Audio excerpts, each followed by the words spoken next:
यह वीडियो एक काल्पनिक कहानी फिक्शनल स्टोरी पर आधारित है और केवल मनोरंजन के उद्देश्य से प्रस्तुत किया गया है। इस कहानी के सभी पात्र, स्थान, संस्थाएं और घटनाएं पूरी तरह काल्पनिक हैं। इनका किसी वास्तविक व्यक्ति, संगठन या घटना से कोई संबंध नहीं है। कहानी में वर्णित संघर्ष, एक्शन या हिंसात्मक घटनाएं केवल कथानक, स्टोरी लाइन का हिस्सा है और इन्हें वास्तविक जीवन में करने के लिए प्रोत्साहित नहीं किया जाता। All content in this video is created and narrated for storytelling and entertainment purposes only. अध्याय 80 चालबाजी करना। सुबह के 9 बजे देवेश शेट्टी कंपनी में एक तनाव मुक्त भाव के साथ पहुंचा। उसका काम पूरा हो चुका था और उसे पैसे मिल चुके थे। अब अगर कंपनी उसे नौकरी से निकाल भी देती तो उसे कोई फर्क नहीं पड़ता। वो पैसा उसकी पूरी जिंदगी आराम से बिताने के लिए काफी था। यह सोचकर ही वो उत्साहित हो रहा था। वो हल्का सा गुनगुनाते हुए अपने ऑफिस में गया और कुर्सी पर बैठ गया। उसने कंप्यूटर चालू किया और जब देखा कि आसपास कोई नहीं है तो उसने अपना प्राइवेट वीडियो फोल्डर खोल लिया। जैसे ही वो उन वीडियो को देखने वाला था, अचानक दरवाजे पर दस्तक हुई। उसका सारा उत्साह एक पल में खत्म हो गया। कौन है? अंदर आइए। उसने जल्दी से वीडियो और फोल्डर बंद कर दिया। फिर एक सिगरेट जलाई और दरवाजे की तरफ देखने लगा। उसी समय आर्यन मल्होत्रा ने दरवाजा खोला और अंदर आ गया। देवेश शेट्टी उसे देखते ही तुरंत खड़ा हो गया। बताइए, मैं आपके लिए क्या कर सकता हूँ? आर्यन मल्होत्रा ने शांत नजरों से उसे देखा। प्रेसिडेंट आपको बुला रही है, अभी उनके ऑफिस में आइए। देवेश ने बेपरवाही से सिर हिलाया। ठीक है, मैं अभी आता हूँ। कृपया। आर्यन एक तरफ हट गया। देवेश को थोड़ा अजीब लगा। आर्यन आज इतना शांत और विनम्र क्यों था? जब दोनों ऑफिस में पहुंचे तो रिया कपूर पहले से ही अपनी कुर्सी पर बैठी थी। मैनेजर देवेश, आप आजकल काफी बेहतर लग रहे हैं। आराम अच्छा चल रहा है? देवेश ने तुरंत सिर हिलाया। धन्यवाद प्रेसिडेंट, मैं बिल्कुल ठीक हूँ। मुझे यकीन है कि आगे मैं कंपनी के लिए और बेहतर काम करूंगा। वह इन औपचारिक बातों में पूरी तरह निपुण था। रिया कपूर हल्का सा मुस्कुराई। ऐसे में मैं चाहती हूँ कि आप कुछ चीजें देखें। मुझे लगता है ये आपको पसंद आएगा। ये कहकर उसने कंप्यूटर स्क्रीन उसकी तरफ घुमा दी। स्क्रीन पर एक वीडियो चल रहा था। रिया ने प्ले दबाया। पानी बहने की आवाज आ रही थी। जैसे ही देवेश ने वीडियो देखा, वह पूरी तरह से जम गया। ये उसके ही कंप्यूटर का वीडियो था। उसका चेहरा तुरंत पीला पड़ गया। उसने अपने फोल्डर को पासवर्ड से सुरक्षित रखा था। तो फिर ये यहाँ कैसे? प्रेसिडेंट, मुझे समझाने का मौका दीजिए। वह घबरा गया। अगर ये मामला पुलिस तक पहुंच गया तो कम से कम 3 से 5 साल की जेल तय थी। रिया कपूर का चेहरा गुस्से से भर गया। मैं बस जानना चाहती हूँ, क्या तुम्हारी कोई गंदी आदत है? महिलाओं के वॉशरूम में कैमरे क्यों लगाए गए? देवेश के माथे पर ठंडा पसीना आ गया। वह कुछ बोल ही नहीं पा रहा था। रिया ने ठंडे स्वर में कहा, मैं इस बात को बड़ा मुद्दा नहीं बनाना चाहती, लेकिन एक और चीज है जिसे लेकर मैं ज्यादा उत्सुक हूं। उसने दूसरा फोल्डर खोला। देवेश की आंखें फैल गईं। फोल्डर बिना पासवर्ड के खुल गया। अंदर शोधकर्ताओं की पूरी सूची। नाम, पते, पहचान, निजी जानकारी। देवेश का शरीर ढीला पड़ गया। वह लगभग जमीन पर गिर पड़ा। रिया कपूर की आवाज अब और ठंडी हो गई। मैनेजर देवेश, क्या आप मुझे समझाएंगे कि ये सब आपके पास क्यों है? मैंने खुद मीटिंग में कहा था कि ये डेटा छूना भी मना है। देवेश के पास कोई जवाब नहीं था। सबूत उसके सामने था। कंपनी के राज बेचने का अपराध और वो गंदे वीडियो। कम से कम 10 साल की सजा। तभी बगल से आर्यन मल्होत्रा बोला, मैनेजर देवेश, मुझे नहीं लगता आपने ये सब खुद से किया है ना? जो आपको पीछे से कंट्रोल कर रहा है, सही? ये सुनते ही देवेश कांप उठा। अब सच छुपाना नामुमकिन था। रिया कपूर ने कहा, मैं तुम्हें 2 विकल्प देती हूँ। पहला, मैं ये सब पुलिस को दे दूं और तुम सीधे जेल जाओ। दूसरा, मुझे सच बता दो कि तुम्हें किसने भेजा। अगर तुम सच बताओगे तो हम इसे यही खत्म मान लेंगे। कमरे में सन्नाटा छा गया। कुछ सेकंड बाद देवेश टूट गया। मैं उस आदमी को नहीं जानता। मैं बस उसे भाई ये कहकर बुलाता हूँ। उसने मुझे $5 मिलियन दिए, रिसर्चर्स की जानकारी के बदले।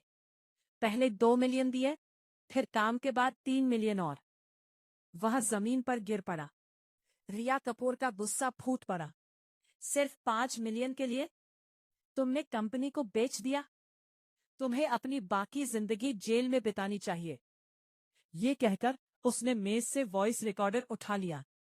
पूरी बातचीत रिकॉर्ड हो चुकी थी। देवेश की आंखों में निराशा भर गई। उसे समझ आ गया, वह पूरी तरह फंस चुका है। वह अचानक आर्यन की ओर मुड़ा। ये सब तुमने किया है?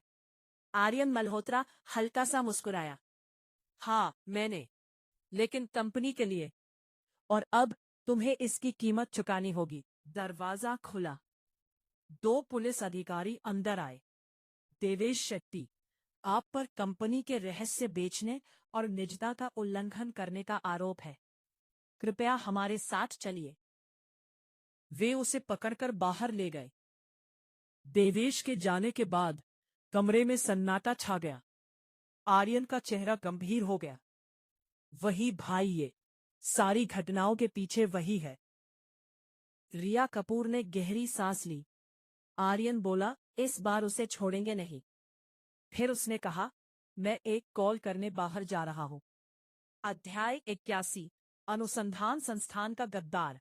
सीढ़ियों के कोने पर आर्यन मल्होत्रा अभी अमित यांग को फोन करके भाई यश नाम के इस व्यक्ति की और गहराई से जांच करने के लिए कहने ही वाला था कि उससे पहले ही अमित का फोन आ गया।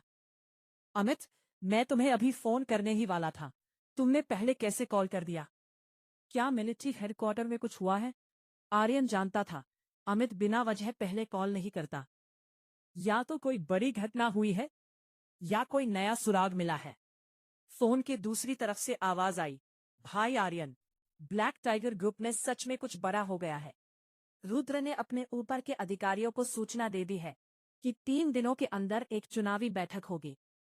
जिसे सबसे ज्यादा वोट मिलेंगे वही ग्रुप का नया लीडर बनेगा। मेरी जानकारी के अनुसार उसने पहले ही कई लोगों को खरीद लिया है। अमित की आवाज में चिंता साफ थी। ये सुनकर आर्यन की आंखों में ठंडी चमक आ गई। यश ने इतनी जल्दी चाल चल दी। मालिक के लौटे अभी ज्यादा समय भी नहीं हुआ और उसने सत्ता हथियाने की तैयारी शुरू कर दी। ये सब पहले से प्लान किया गया था। ठीक है, मैं अगले कुछ दिनों में मुंबई जाने का इंतजाम करता हूँ। फिर उसने पूछा, राठौर परिवार की तरफ से कोई हलचल? कुछ समय पहले तक जो परिवार ताकतवर था, अब अचानक शांत हो गया था। जीब है, कुछ ही दिनों में राठौर परिवार का बिजनेस लगभग टूट गया है। 60% से ज्यादा सीनियर लोग हट चुके हैं। अब सिर्फ 3 युवा सदस्य बचे हैं। बाकी सब खत्म जैसा है। लेकिन हमें नहीं पता ये सब किसने किया। आर्यन हल्का सा मुस्कुराया। हर चीज का कारण होता है। राठौर परिवार ने बहुत दुश्मन बनाए थे। अगर हालात ऐसे ही रहे तो वो यश का लीडर बनना भी नहीं देख पाएंगे। अमित कुछ सेकंड के लिए चुप हो गया। उसे लग रहा था इस सब के पीछे आर्यन का ही हाथ है। ठीक है, वैसे आपने कॉल क्यों करना था? आर्यन ने गहरी सांस ली। मुझे ये पता करना है कि भाई यश के नाम से कोई बड़ा अंडरग्राउंड नेटवर्क चलता है या नहीं। जितनी जल्दी हो सके पूरी जानकारी चाहिए। उसकी आवाज ठंडी थी। अमित समझ गया, अब कोई बड़ा कदम उठने वाला है। समझ गया भाई, एक दिन में अपडेट देता हूँ। फोन कट गया। आर्यन कुछ पल के लिए रुका। वह अपने पिता विक्रम मल्होत्रा को कॉल करना चाहता था, राठौर परिवार के बारे में पूछने के लिए। लेकिन फिर उसने कॉल नहीं किया। शायद इस समय वे घर पर होंगे। वापस ऑफिस में रिया कपूर अपना सामान पैक कर रही थी। आर्यन अंदर आया। मैं आ गया। चलो, रिसर्च इंस्टीट्यूट चलते हैं। रिया ने उसकी तरफ देखा। वह समझ गई, अब जब रहस्य लीक हो चुका है तो छुपाने का कोई फायदा नहीं। दोनों ने जरूरी सामान उठाया और निकल गए। करीब 1 घंटे बाद वे रिसर्च इंस्टीट्यूट पहुंचे। रिसेप्शन पर टीना, जाओ और सबको कॉन्फ्रेंस रूम में बुलाओ, अभी मीटिंग होगी। टीना थोड़ी चौंकी, लेकिन उसने तुरंत सभी को बुलाना शुरू कर दिया। पास में खड़े प्रोफेसर खन्ना ने पूछा, रिया जी, क्या हुआ है? बाकी रिसर्चर्स भी हैरान थे। वे पहले ही सीमित स्थिति में काम कर रहे थे, रिसोर्स की कमी के कारण। रिया ने शांत आवाज में कहा, आपको अभी पता चल जाएगा। 10 मिनट बाद बड़ा कॉन्फ्रेंस हॉल लोगों से भर गया। करीब 40 से ज्यादा रिसर्चर्स मौजूद थे। रिया कपूर मंच पर खड़ी थी। उसकी नजर सब पर घूम रही थी। मैंने ये मीटिंग एक जरूरी बात के लिए बुलाई है। कुछ सेकंड रुककर उसने कहा, हम सबने 1 साल से ज्यादा समय इस रिसर्च के लिए दिया है। बिना परिवार से मिले, बिना बाहर निकले, यहां तक पहुंचना आसान नहीं था। कमरे में सन्नाटा था। फिर उसने कहा, लेकिन सभी के दिल बैठ गए। किसी ने हमारे रिसर्च आर्च इंस्टीट्यूट के रहस्य लीक कर दिए हैं। पूरा हॉल हिल गया। क्या? कौन है वो? हमारी मेहनत बर्बाद कर दी। गुस्से की आवाजें गूंजने लगी। आर्यन चुपचाप सबको देख रहा था। किसी के चेहरे पर घबराहट, किसी पर गुस्सा, लेकिन अभी तक साफ संकेत नहीं। रिया ने फिर कहा, सिर्फ यही नहीं, हमारी कंपनी में एक अंदरूनी गद्दार भी था। उसे पकड़ लिया गया है और अब वो जेल में है। पूरा हॉल फिर शांत हो गया। प्रोफेसर खन्ना सब समझ गए, इसलिए उनके परिवार को धमकियां मिल रही थी। अंदर से ही कोई जानकारी दे रहा था। रिया ने टेबल पर एक फाइल पटकी। तेज आवाज गूंजी, उसने मुझे उन लोगों की सूची दी है जो इसमें शामिल है। कमरा एकदम खामोश हो गया। अब मैं चाहती हूं कि जो लोग इसमें शामिल हैं, खुद आगे आए। मैं पिछले 1 साल की मेहनत देखते हुए पुलिस को शामिल नहीं करूंगी, लेकिन अगर कोई छुपने की कोशिश करेगा, तो ये लिस्ट सीधे पुलिस के पास जाएगी और कम से कम 10 साल की सजा तय है। उसने ठंडी नजरों से सबको देखा। आपके पास 3 मिनट है। रिया बैठ गई। आर्यन उसके पास खड़ा था। उसने हल्का सा मुस्कुराकर सोचा, रिया की चाल कमाल है। 2 मिनट भी नहीं बीते थे कि एक आदमी खड़ा हुआ। रिया मैम, मैं माफी चाहता हूं। उसके बोलते ही दूसरा भी खड़ा हो गया, और मैं भी। अध्याय 82। प्रिया बहन, क्या आप कुछ मटन खाना चाहेंगी? सम्मेलन कक्ष में सभी की निगाहें उन 3 लोगों पर टिकी थीं जो खड़े हो गए थे। राकेश, मुकेश, सुरेश। मुझे बिल्कुल भी उम्मीद नहीं थी कि यह तुम लोग हो। गुस्से में एक शोधकर्ता ने अपनी मुट्ठी उठाई और उन पर टूट पड़ने ही वाला था, लेकिन पास खड़े अन्य लोगों ने उसे पकड़कर रोक लिया। तीनों ने सिर झुका लिया। वे किसी की आंखों में देखने की हिम्मत नहीं कर पा रहे थे। ऐसा काम कहीं भी हो अक्षम्य होता है, लेकिन वे भी मजबूर थे। दूसरी तरफ से मिला लालच उनकी सालों की कमाई से 100 गुना ज्यादा था। ऐसे प्रलोभन के सामने वे टूट गए। रिया कपूर ने हल्के से सिर हिलाया। मेरी सूची में सिर्फ तुम 3 ही नहीं हो, और भी लोग हैं। लगता है मेरी बात को हल्के में लिया गया है। कमरे में फिर सन्नाटा छा गया। आर्यन मल्होत्रा भी थोड़ा चौंका। क्या रिया को सच में अंदाजा है कि और भी लोग शामिल हैं? उसे मानना पड़ा, रिया की समझ और चालें आम लोगों से कहीं ऊपर है। तीनों खड़े लोग भी हैरान थे। उन्हें खुद नहीं पता था कि और कौन शामिल है। रिया ने चारों तरफ देखा। कोई और नहीं आएगा? आकेश, मुकेश, सुरेश, तुम तीनों जा सकते हो। तुम्हारी सैलरी तुम्हारे अकाउंट में ट्रांसफर कर दी जाएगी। बाकी जो छुपे हुए हैं, उनके लिए मुझे अफसोस है। तभी रुकिए, एक बुजुर्ग व्यक्ति धीरे धीरे खड़ा हुआ। पूरा हॉल चौंक गया। रिया कपूर के चेहरे पर भी हैरानी आ गई। प्रोफेसर खन्ना भी दंग रह गए। शर्मा सर, आप? उन्हें यकीन नहीं हुआ कि इतने सीनियर और सम्मानित प्रोफेसर भी इसमें शामिल हो सकते हैं। प्रोफेसर शर्मा ने सिर झुका लिया। रिया, मुझे माफ कर दो, मैं लालच में आ गया था। उनकी आवाज कांप रही थी। उनके खड़े होते ही 2 और लोग भी खड़े हो गए। आर्यन चुपचाप यह सब देख रहा था। सिर्फ एक चाल और पूरे गद्दार सामने आ गए। रिया कपूर ने सबको देखा। उसकी आंखों में निराशा थी। शर्मा सर, आपसे ये उम्मीद नहीं थी। फिर उसने अपने हाथ में पकड़ी फाइल खोली और सबको दिखा दी। अंदर सफेद खाली कागज थे, एक भी नाम नहीं। पूरा हॉल जम गया। ये एक जाल था, एक फेक लिस्ट, और उसी से 6 गद्दार सामने आ गए। रिया ने गहरी सांस ली। मैंने कहा था, मैं इस बार पुरानी बातें भूल जाऊंगी। हम अब आखिरी चरण में हैं। मैं किसी पर केस नहीं करूंगी। आप लोग अपना सामान पैक करें और जा सकते हैं। इतना कहकर वह मुड़ी और बाहर चली गई। आर्यन उसके पीछे गया। उनके जाते ही कॉन्फ्रेंस हॉल में हंगामा मच गया। गुस्सा, चिल्लाहट, बहस, सब एक साथ। बाहर खुले मैदान में आर्यन ने गहरी सांस ली। कमाल की चाल थी। रिया दूर पहाड़ों की तरफ देख रही थी। उसने हल्की कड़वी मुस्कान दी। मुझे भी उम्मीद नहीं थी कि शर्मा सर भी, लेकिन अब फर्क नहीं पड़ता। राज पहले ही बाहर जा चुका है। आर्यन चुप रहा। फिर वह घास के पास बैठ गया। एक तिनका तोड़कर मुंह में रख लिया। अब बस एक लाइव टेस्ट का इंतजार है। अगर वो सफल हुआ तो सब कुछ बदल जाएगा। रिया ने हल्की मुस्कान दी। हाँ, अब समय आ गया है। कुछ देर बाद आर्यन बोला, मुझे कल मुंबई जाना पड़ सकता है। रिया ने उसकी तरफ देखा।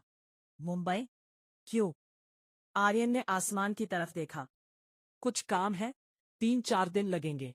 वाह, सिर्फ चुनाव के लिए नहीं, बल्कि राठौड़ परिवार के अंत के लिए जा रहा था। रिया ने सिर हिलाया। मैं नहीं आ पाऊंगी। कंपनी में बहुत काम है। आर्यन ने कहा, ठीक है। दोनों वापस विला आ गए। आर्यन किचन में गया, एप्रन पहना और खाना बनाना शुरू किया। तभी उसका फोन बजा। दूसरी तरफ से आवाज आई, छोटे भाई, ये निशा थी।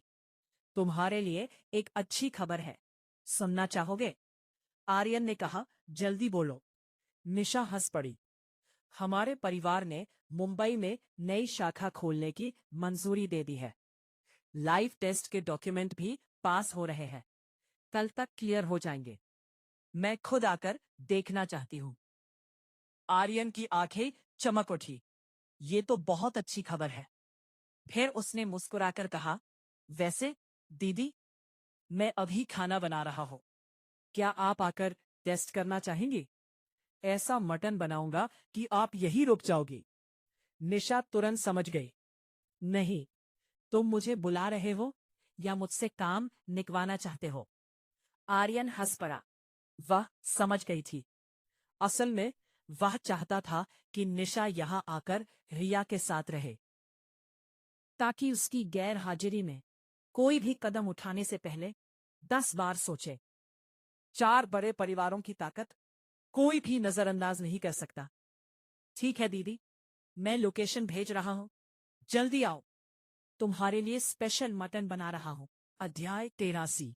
चलो, पिता और पुत्र साथ चले। अगली सुबह आर्यन मल्होत्रा मुंबई जाने वाली फ्लाइट में सवार हो गया। उससे पहले वह निशा वात्स्य को पिछले कुछ दिनों तक रिया कपूर के साथ रहने के लिए मना चुका था। अब रिया की सुरक्षा को लेकर कोई चिंता नहीं थी। कई घंटों की उड़ान के बाद आर्यन आखिरकार मुंबई पहुंच गया। हालांकि अभी तुरंत सेना मुख्यालय जाने की कोई जल्दी नहीं थी, क्योंकि जैसे ही वह वहां जाता, लोगों को पता चल जाता कि वह वापस आ गया है। और तब तक कौन जाने उसके खिलाफ कितनी साजिशें तैयार हो चुकी हों। पहले नाना नानी से मिल लेता हूं, उसने खुद से कहा। टैक्सी एक पुराने लेकिन शाही हवेली जैसे घर के सामने रुकी। बड़ा लाल लकड़ी का दरवाजा, दोनों तरफ पत्थर के शेर और दरवाजे पर लोहे के भारी छल्ले। आर्यन ने छल्ला उठाकर 3 बार खटखटाया। कुछ देर बाद दरवाजा खुला। एक बुजुर्ग आदमी बाहर आया। उसने सामने खड़े युवक को गौर से देखा। कौन हो बेटा? आर्यन हल्के से मुस्कुराया। मामा जी, पहचाना नहीं? आवाज सुनते ही बुजुर्ग की आंखें फैल गई। तू आर्यन? आर्यन ने सिर हिलाया। इतने साल बाद भी आप बिल्कुल वैसे ही हैं। मामा जी जोर से हंस पड़े। अरे अंदर आओ, तुम्हारे मम्मी पापा भी यही है। ये सुनकर आर्यन अंदर चला गया। आंगन के बीचों बीच पत्थर की बड़ी मेज थी। उसके आसपास पूरा परिवार बैठा हुआ था। विक्रम मल्होत्रा, वसुंधरा वत्स, नाना नानी, मामा मामी सब मौजूद थे। नाना जी, नानी जी, पापा मम्मी। जैसे ही आर्यन की आवाज गूंजी, सबकी नजरें उसकी तरफ मुड़ी और अगले ही पल सभी के चेहरे खुशी से खिल उठे। आज सुबह से ही कौवे बोल रहे थे। लगता है शुभ खबर थी। आ गया हमारा बच्चा। मामा जी ने हाथ हिलाया। इधर आओ। तभी एक भारी आवाज आई। मुझे भी देखने दो। भीड़ हट गई। नाना जी अपनी छड़ी के सहारे बैठे थे, चेहरे पर मुस्कान। आर्यन आगे बढ़ा और झुककर उनके पैर छुए। बताया। अब सबकी नजरें वसुंधरा पर टिक गईं। वसुंधरा मुस्कुराई। हम इस बार यहाँ आए ही इसलिए है, इसकी शादी की बात पक्की करने। लड़की बहुत अच्छी है, मुझे भी पसंद है और इसे भी। नानी जी के चेहरे पर खुशी छा गई। मुझे पता था। इतनी जल्दी क्यों आए हो? अब समझ आया। ये तो बहुत बड़ी खुशी की बात है। काफी देर तक परिवार में हंसी मजाक चलता रहा। कुछ समय बाद आर्यन को अपने पिता विक्रम मल्होत्रा से अकेले में बात करने का मौका मिला। एक शांत आंगन में विक्रम मल्होत्रा मुस्कुरा रहे थे। लगता है जल्दी ही दादा बन जाऊंगा। आर्यन ने आंखें घुमाई। आपने मम्मी को बताने का वादा नहीं किया था? फिर भी साथ ले आए। विक्रम हंस पड़े। अरे, तुम्हारी मम्मी की जिद थी। घर में मेरी चलती ही कहा है।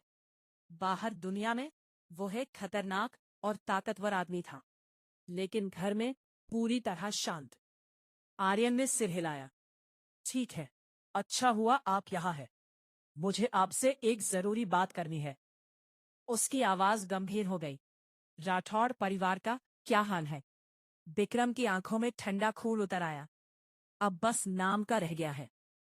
ज्यादातर लोग छिपे हुए हैं। बस कुछ बुजुर्ग बचे हैं।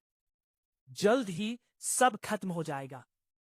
राजधानी में अब 3 बड़ी ताकतें ही बचेंगी और उनमें वात्स्य परिवार सबसे मजबूत होगा। आर्यन कुछ देर सोचता रहा, फिर बोला, पापा, मुझे कुछ लोग दीजिए। मैं खुद राठौड़ हवेली जाऊंगा। विक्रम ने उसे देखा। तुम खुद जाना चाहते हो? आर्यन की आंखें ठंडी हो गईं। मेरे गुरु आईसीयू में हैं। हालांकि खतरे से बाहर है, लेकिन नुकसान हो सकता है और इसके लिए जिम्मेदार राठौर परिवार है। उनका मुखिया, उसका बेटा और बाकी सब। मैं इसी को नहीं छोड़ूंगा। यह सुनकर विक्रम जोर से हंसे। उन्होंने आर्यन के कंधे पर हाथ मारा। शाबाश, बिल्कुल मेरे जैसा है। अगर जाना है तो मैं भी चलूंगा। अब चौंकने की बारी आर्यन की थी। वह अपने पिता की असली ताकत कभी नहीं समझ पाया था। पापा, अगर आपने खुद कदम उठाया तो सेना को पता चल जाएगा। मुसीबत हो सकती है। विक्रम हंसे। सेना में कुछ लोग हैं जो अब भी मुझसे डरते हैं, और अगर कोई सामने आया तो उसे भी संभाल लूंगा। आर्यन पसीना पोंछते हुए हंसा। पापा का गुस्सा अभी भी वैसा ही है। विक्रम खड़े हुए। चलो, तय रहा। कल दोपहर राठौर परिवार से मिलने चलते हैं। उन्होंने ठंडी आवाज में कहा। मेरे बड़े भाई को छूने की हिम्मत की है। अब उन्हें दिखाऊंगा डर क्या होता है। अध्याय 839। कार्रवाई करने की तैयारी। नानी के घर दोपहर का खाना खाने के बाद आर्यन मल्होत्रा ज्यादा देर वहां नहीं रुका। कल अमित ने उससे कहा था, मुझे एक दिन दो, मैं उस आदमी के बारे में पूरी जानकारी निकाल दूंगा। समय देखकर आर्यन ने हल्के से कहा, अब वक्त आ गया है। अमित, कोई खबर? इस समय ब्लैक टाइगर यूनिट की इंटेलिजेंस ऑफिस में अमित कंप्यूटर स्क्रीन पर झुका हुआ था। स्क्रीन पर कई फाइलें खुली थी। बार बार चेक करने के बाद उसने कंफर्म कर लिया कि यही वही जानकारी है जो आर्यन ने मांगी थी। भाई आर्यन, जिस आदमी को आपने ढूंढने को कहा था, वो दिल्ली के बाहरी इलाके में है। अपना प्राइवेट विला है उसका, और उसके नीचे कई खतरनाक लोग काम करते हैं। अमित थोड़ा रुका, फिर बोला, लगता है वो किसी बड़े सैन्य अधिकारी के लिए काम कर रहा है। आर्यन का चेहरा धीरे धीरे ठंडा पड़ गया। एड्रेस मुझे मेल कर दो, और जाओ विवेक और बाकी लोगों को बुलाओ। उन्हें बोलो मैं उनका इंतजार मालेगांव पर कर रहा हूं। और हाँ, हथियार लेकर आए। मैं इस पूरे गिरोह को खुद खत्म करूंगा। ये सुनकर अमित थोड़ा घबरा गया। है भाई आर्यन, बिना परमिशन के मिशन? ब्लैक टाइगर यूनिट में हर मिशन के लिए टीम लीडर की अनुमति जरूरी होती है, वरना सजा, कोर्ट मार्शल सब संभव है। आर्यन हल्का सा मुस्कुराया। चिंता मत करो, ये टीम लीडर का ही आइडिया है। असल में उसका गुरु अभी भी अस्पताल में था, लेकिन आर्यन जानता था अगर वो जाग भी जाए तो उसे रोकता नहीं। ठीक है, अमित ने सिर हिलाया। मैं अभी विवेक और बाकी लोगों को बताता हूं। फोन कट गया। कुछ देर बाद ब्लैक टाइगर यूनिट है ट्रेनिंग ग्राउंड। 4 मस्कुलर आदमी पागलों की तरह ट्रेनिंग कर रहे थे। उनकी पीठ पर भारी वजन और लगातार दौड़। हे हे तेज सांसें, पसीना बह रहा था। तभी अमित वहां पहुंचा। उसने हाथ उठाकर इशारा किया, विवेक, इधर आओ। चारों रुक गए। विवेक आगे आया। अमित, तुम यहां? अमित ने चारों तरफ देखा, फिर धीरे से बोला, भाई आर्यन वापस आ गए हैं। चारों चौंक गए। सच में? उन्होंने बुलाया है। तैयार हो जाओ, सामान लेकर मालेगांव पहुंचो। सीक्रेट मिशन है। चारों ने एक दूसरे की तरफ देखा और मुस्कुरा दिए। और सुनो, अमित ने धीरे से कहा, पीछे वाले गेट से निकलना। फ्रंट गेट से गए तो दुश्मनों को पता चल जाएगा। ये भी भाई आर्यन का प्लान है। कुछ देर बाद चारों तैयार होकर पीछे के रास्ते से बेस से निकल गए। बाहर आते ही सीधे टैक्सी ली और निकल पड़े। मालेगांव स्ट्रीट एक मिल्क टी कैफे में आर्यन आराम से बैठा था, हाथ में कप, लेकिन नजरें बाहर भीड़ पर। कुछ देर बाद उसने कप खत्म किया, बिल दिया और बाहर निकल गया। तभी एक टैक्सी रुकी। चारों बाहर उतरे। काले चश्मे, बैग, एटीट्यूड, पूरा हत्यारे आर्यन ने देखा और मन ही मन सोचा, ये लोग मिशन पर आए हैं या फिल्म शूट करने। देखा और हाथ उठाने ही वाले थे कि आर्यन ने तुरंत सिर हिलाकर मना कर दिया। चारों कंफ्यूज, भाई आर्यन क्या कर रहे हैं? तभी एक मिनी वैन आकर रुकी। ड्राइवर अमित, सर गाड़ी तैयार है। आर्यन ने चाबी ली। ठीक है, तुम जाओ और घर पर बता देना आज शायद मैं वापस नहीं आऊंगा। फिर उसने इशारा किया। चारों तुरंत समझ गए और गाड़ी में बैठ गए। जैसे ही गाड़ी चली, विवेक खुद को रोक नहीं पाया। भाई आर्यन, आप वापस क्यों आए? क्या उस दुश्मन को खत्म करने वाले हो? आर्यन की आंखों में ठंडक आ गई। हाँ, एक आदमी है जो हर बार मेरे मिशन में दखल देता है। इस बार उसे खत्म करना है। गाड़ी के अंदर सन्नाटा छा गया। फिर एक ने हंसते हुए कहा, भाई, आपके बिना तो हम बोर हो गए थे। सिर्फ ट्रेनिंग ट्रेनिंग। दूसरा बैग खोलते हुए बोला, इस बार मजा आएगा। उसने बैग से बंदूक निकालनी शुरू की। अबे, तू स्नाइपर भी ले आया? बाकी सब चौंक गए। भाई आर्यन ने बस सामान ली। आने को कहा था, तू तो पूरा युद्ध लेकर आ गया। गाड़ी के अंदर हल्की हंसी गूंज उठी, लेकिन आर्यन चुप था।